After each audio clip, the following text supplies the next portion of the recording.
The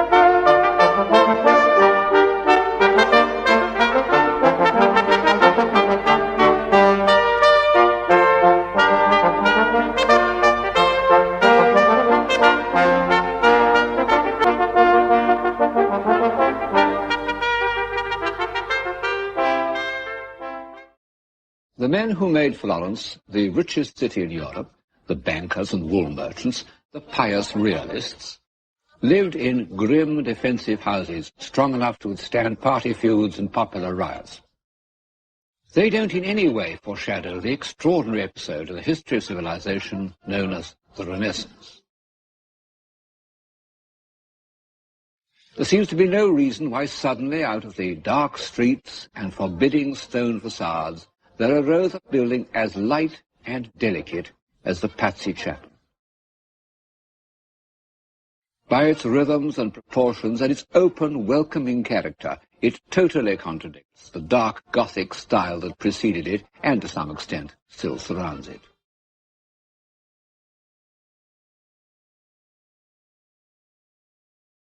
What has happened? The answer is contained in one sentence by the old Greek philosopher Protagoras. Man is the measure of all things. The building in front of which I am standing, the Patsy Chapel, built in about 1430 by the great architect Brunellesco, has rightly been described as the architecture of humanism. His friend and fellow architect, Leon Battista Alberti, addressed man in these words: "To you is given a body more graceful than other animals, to you power of apt and various movements, to you most sharp and delicate senses, to you wit, reason, memory, like an immortal God." Well, it's certainly incorrect to say that we are more graceful than other animals, and we don't feel much like immortal gods at the moment. But in 1400, the Florentines did. There's no better instance of how a burst of civilization depends on confidence than the Florentine state of mind in the early 15th century. Where did it come from, this light economical style, which is unlike anything before or since? I think that it really was the invention of an individual, of Brunellesco. But of course, an architectural style can't take root unless it satisfies some need of the time. And Brunellesco's style satisfied the need of the clear-headed, bright-minded men who appeared on the Florentine scene at the moment when the discipline of trade and banking, in its most austere form, was beginning to be relaxed. And life, full use of the human faculties, became more important than making money. People sometimes feel disappointed the first time they see the famous beginnings of Renaissance architecture, the Patsy Chapel, the Sacristy of San Lorenzo, because they seem so small. Well, so they are, after the great monuments of Romanesque and Gothic architecture. They don't try to impress us or crush us by size and weight, as all God-directed architecture does. Everything is adjusted to the scale of reasonable human necessity. They're intended to make each individual more conscious of his powers as a complete moral and intellectual being. The grandest of all these testimonies to the dignity of man is by Masaccio, in the series of frescoes he painted in the Church of the Carmine.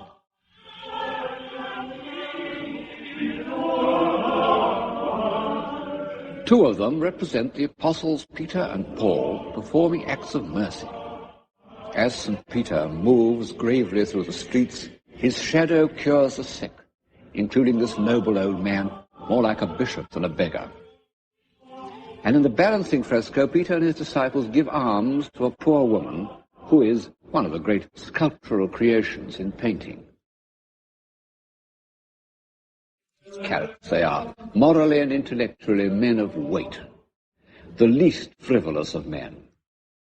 They have that air of contained vitality and confidence that one often finds in the founding fathers of a civilization. Those that come first to my mind are the Egyptians of the first four dynasties. The most famous group in the series represents the story of the tribute money. And the heads of the apostles seem to reflect the high seriousness of the Florentine Republic. It was directed by a group of the most intelligent individuals who have ever been elected to power by a democratic government. The Florentine chancellors were scholars, believers in the studia humanitatis, in which learning could be used to achieve a happy life, believers in the application of free intelligence to public affairs, believers above all in Florence. The second and greatest of these humanist chancellors, Leonardo Bruni, compared the civic virtues of Republican Florence with those of Republican Rome. Later, he went even further, compared it to Athens in the age of Pericles, which wasn't far wrong. As I've said before, all the great ages of civilization have seen themselves as part of history, both as heirs and as transmitters. And on Bruni's tomb, in the church of Santa Croce, are inscribed the words, "History is in mourning." Bruni and his friends had derived these ideals from the authors of Greece and Rome. Now, much as one would like to say something new about the Renaissance, the old belief that it was largely based on the study of antique literature remains true. Of course, the Middle Ages derived much more from classical antiquity than used to be supposed, but their sources were limited, their texts corrupt, and their interpretations often fanciful. Almost the first man to read classical authors with real insight was the poet Petrarch, that complex figure of the 14th century, that false dawn of humanism, whose love of opposites, of fame and solitude, of nature and politics, of rhetoric and self-revelation, makes us think of him as the first modern man, until we begin to read his works. Petrarch never learned Greek, but his younger contemporary, Boccaccio, did, and so there entered into Florentine thought a new regenerative force and a new example. The first 30 years of the 15th century was the heroic age of scholarship, when unknown works by the greatest writers of antiquity, Tacitus, Plato, Cicero, and a dozen others, were discovered in monastic libraries, where they had lain since they were copied in the Dark Ages. And it was to house these precious texts, any one of which might contain some new revelation, that Cosimo de' Medici built the Library of San Marco. It looks to us peaceful and remote, but the first studies that took place there were not remote from life at all. It was the humanist equivalent of the Cavendish Laboratory. The manuscripts unpacked and studied under these harmonious vaults could alter the course of history with an explosion not of matter, but of mind. When I first came here nearly 50 years ago, I felt this is my true center. Well, twice it seemed that they were lost. Once at the end of the German occupation, and once when the floods came and there were fishes swimming where my feet are in the ambulatory. But so far, the forces of destruction have been defeated. Clarity, economy, elegance. These are the qualities that give distinction to a mathematical theory. And no doubt early Renaissance architecture is based on a passion for mathematics, particularly for geometry. Of course, Gothic architects are designed on a geometrical basis, but it had been of immense complexity, as elaborate and as logical as scholastic philosophy. Nothing could be more geometrical than the Florentine Baptistry, which is one of the earliest buildings in the city. But Renaissance added to this tradition of design all sorts of philosophical notions, including the idea that these forms must be applicable to the human body, that each, so to say, guaranteed the perfection of the other. There are dozens of drawings and engravings to demonstrate this proposition, of which the most famous is by Leonardo da Vinci. Mathematically, I'm afraid it's really a cheat, but aesthetically it has some meaning, because the symmetry of the human body and the relation of one part of it to another do influence our sense of normal proportion. And philosophically, it contains the germ of an idea which might save us, if we could really believe it, that through proportion we can reconcile the two parts of our being, the physical and the intellectual. The same approach was applied to painting in the system known as perspective, by which it was thought that by mathematical calculation one could render on a flat surface the precise position of a figure in space. And this, too, seems to have been invented by Brunellesco. But we can see it best in the works of his two friends, Ghiberti and Donatello, whose low-relief sculpture is really a kind of painting. Ghiberti's Jacob and Esau on the famous baptistry doors shows perspective used to achieve a spatial harmony that has almost a musical effect. Donatello's relief of St. Anthony of Padua curing a boy's leg shows the other use of perspective, to heighten emotion by a more intense awareness of space.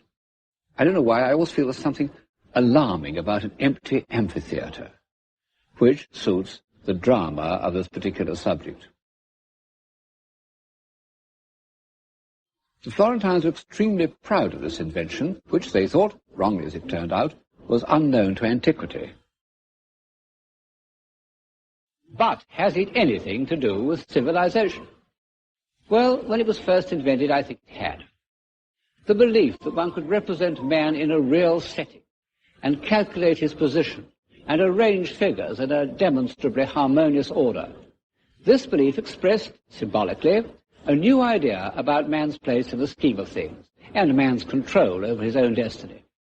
As an aid to realism, perspective is of no importance. The realistic painters of Flanders got on very well without it. But as a symbol, it means something. And it's as a symbol that it passes into the decorative arts of the early Renaissance. And one finds it as the principal theme of those wooden inlays in panelled rooms or choir stalls, which are a repertoire of Renaissance symbolism. The early Florentine Renaissance was an urban culture, bourgeois, properly so called. Men spent their time in the streets and squares, and in the shops. A good Florentine, says one of their moralists, sta sempre a bottega. He's always in the shop. And these shops were completely public. You can see in this engraving how a craftsman's workshop was open to the street, so that passers-by could see what was being done, and rival artists make scathing comments. Whereas the Athenians loved philosophical argument, the Florentines were chiefly interested in making money and playing appalling practical jokes on stupid men. However, they had a good deal in common with the Greeks. They were curious, they were extremely intelligent, and they had, to a supreme degree, the power of making their thoughts visible. Like the Athenians, the Florentines loved beauty. This is a constant source of surprise to anyone who knows them. But as Walter Pater said of Michelangelo, out of the strong came forth sweetness.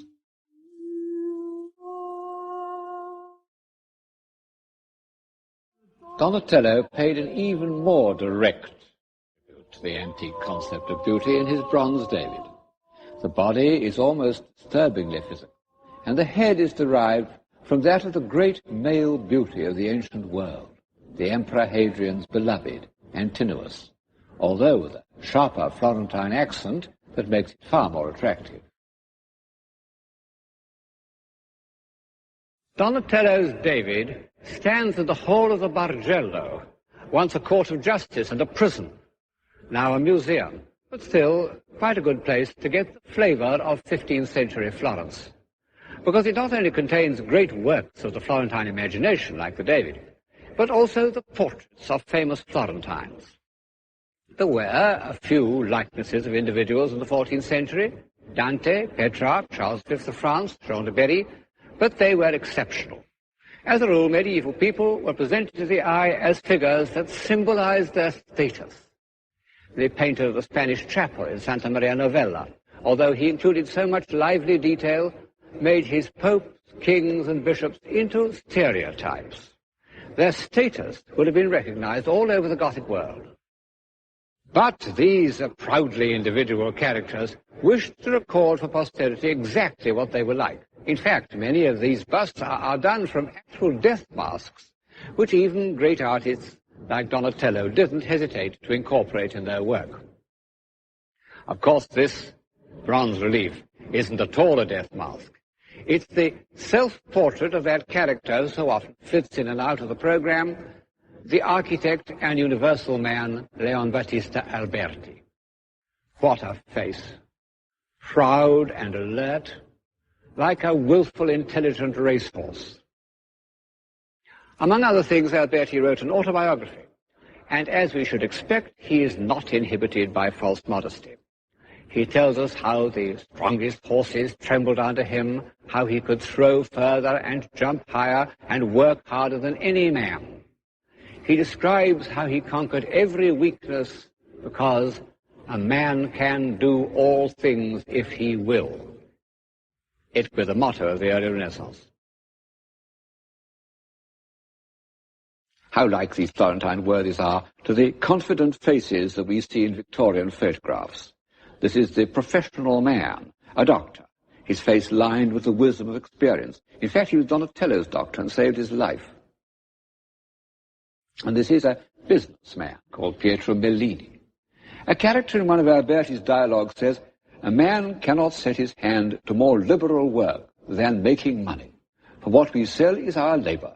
The goods are merely transferred."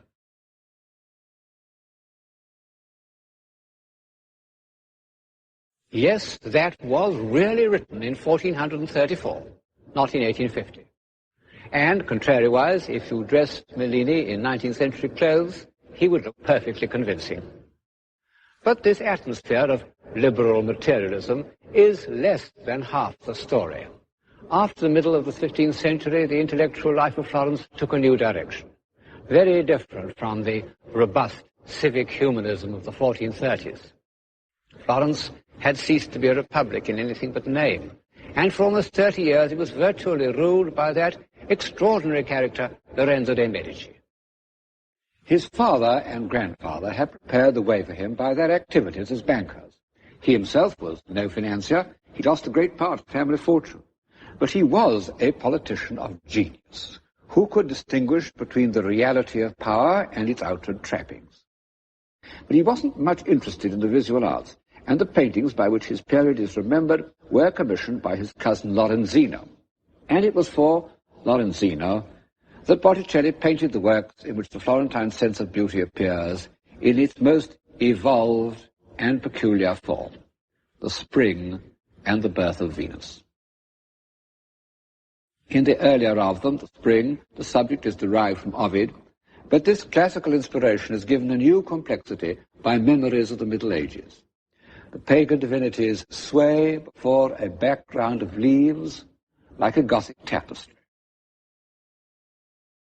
The subject of Botticelli's other great allegory, The Birth of Venus, is taken from a contemporary poet, Poliziano.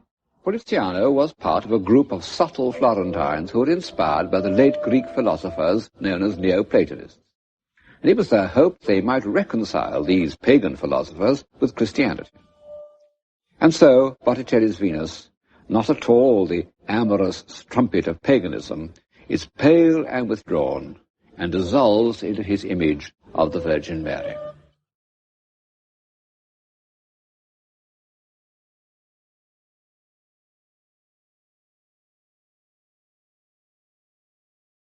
In the last quarter of the century, the Renaissance owed quite as much to the small courts of northern Italy, Ferrara, Mantua, and above all Urbino, this small and rather remote town on the eastern perimeter of the Apennines.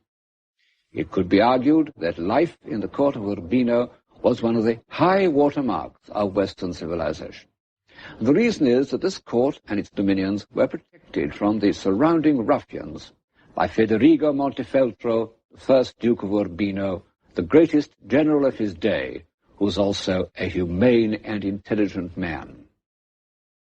And the town itself, with its soft pink bricks, so different from the harsh stones of Florence, seems to reflect the same feeling of humanity. It's small enough for a good ruler to know all the inhabitants and listen to their trouble, which in fact is exactly what Duke Federigo did. His palace began as a fortress built on an impregnable rock, and only when he'd fought his way to security could he afford to give it the sweet and delicate details which make it one of the most beautiful pieces of architecture in the world. However, I think that the noble proportions of the whole sense of space must reflect the character of the Duke himself. His biographer, named Vespasiano di Bistici, refers again and again to the Duke's humanity. He asked the Duke, what is necessary in ruling a kingdom? The Duke replied, essere umano, to be human. Whoever invented the style, this is the spirit that permeates the palace of Urbino. Good manners. That was another product of Urbino. In common with other Italian courts, Ferrara and Mantua, young men went there to finish their education. They learned to read the classics, to walk gracefully, speak quietly, play games without cheating or kicking each other on the shins. In short, to behave like gentlemen.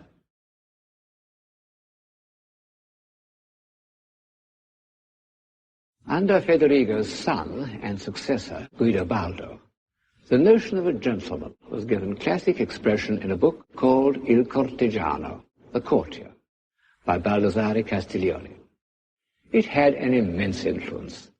The Emperor Charles V had only 3 books beside his bed: the Bible, Machiavelli's Prince, and Castiglione's Courtier. For over 100 years, it formed everybody's notion of good manners. Actually, it's very much more than a handbook of polite behavior, because Castiglione's ideal of a gentleman is based on real human values. He mustn't hurt people's feelings or make them feel inferior by showing off. He must be easy and natural, just as Castiglione himself appears to be in his portrait by Raphael. And he mustn't be a mere worldling.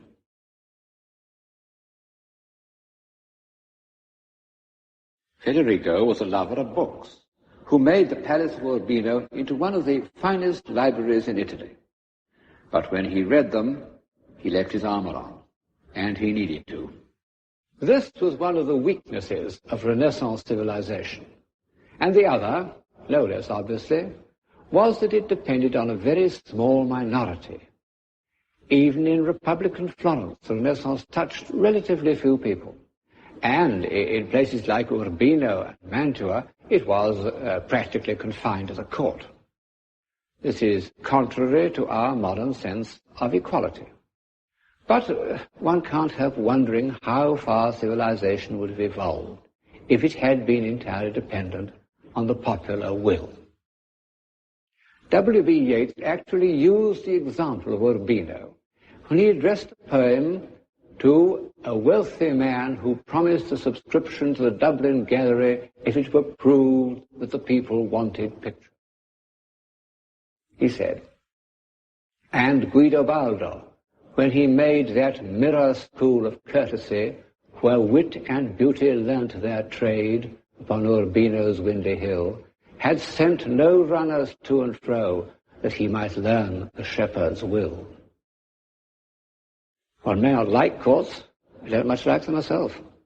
But at a certain stage, it's only in a court that a man may do something extravagant for its own sake, because he wants to, because it seems worth doing, something like the extraordinary wooden inlays in this study.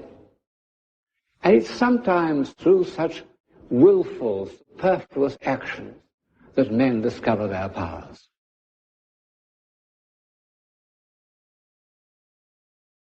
All the same, as one walks through these splendidly extravagant rooms, one can't help thinking, what about the people in the fields? All those shepherds who Mr. Yeats rightly supposed that Guidobaldo did not consult on matters of taste and good manners. Could they not have had a kind of civilization of their own? Well, there is such a thing as a civilized countryside. Looking at the Umbrian landscape with its terraces of vines and olives and the dark vertical accents of the cypresses, one has the impression of timeless order. There must have been a time when it was all forest and swamp, shapeless, formless. And to bring order out of chaos is a process of civilization.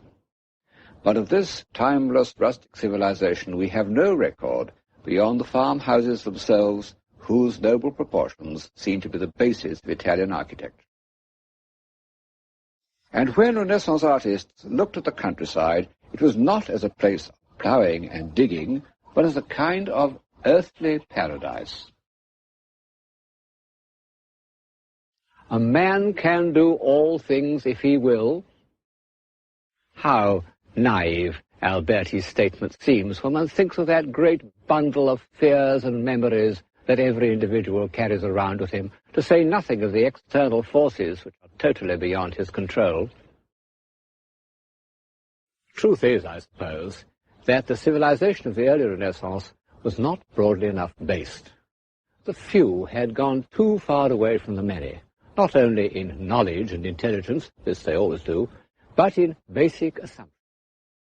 When the first two generations of humanists were dead, their movement had no real weight behind it, and there was a reaction away from the human scale of values.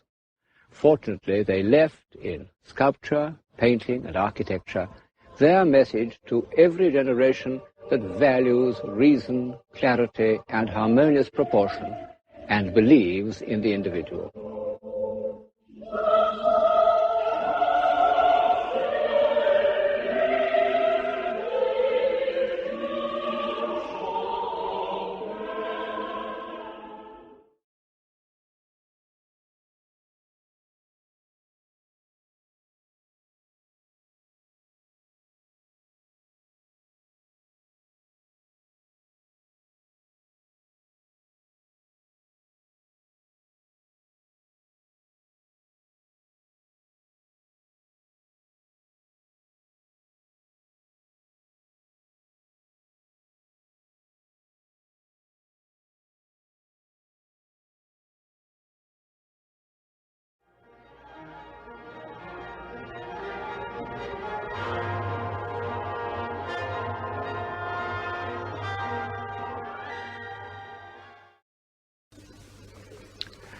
At this point, I reveal myself in my true colors as a stick in the mud.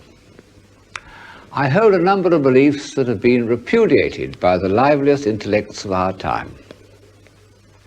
I believe that order is better than chaos, creation better than destruction.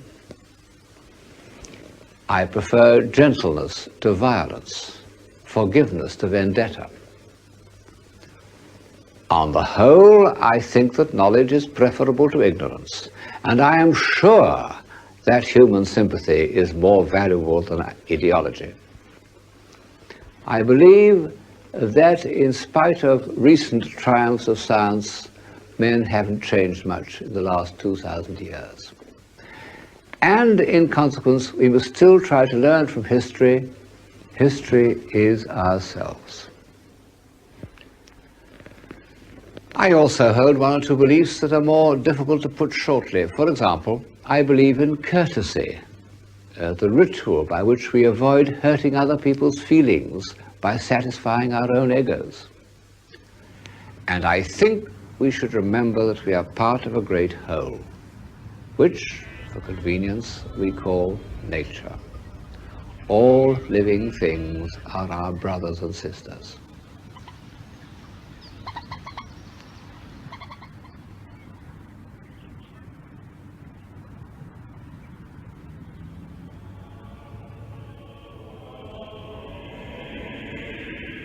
Above all, I believe in the God-given genius of certain individuals, and I value a society that makes their existence possible.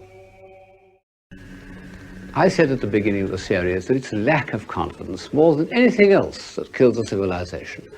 We can destroy ourselves by cynicism and disillusion just as effectively as by bombs. Is it true today?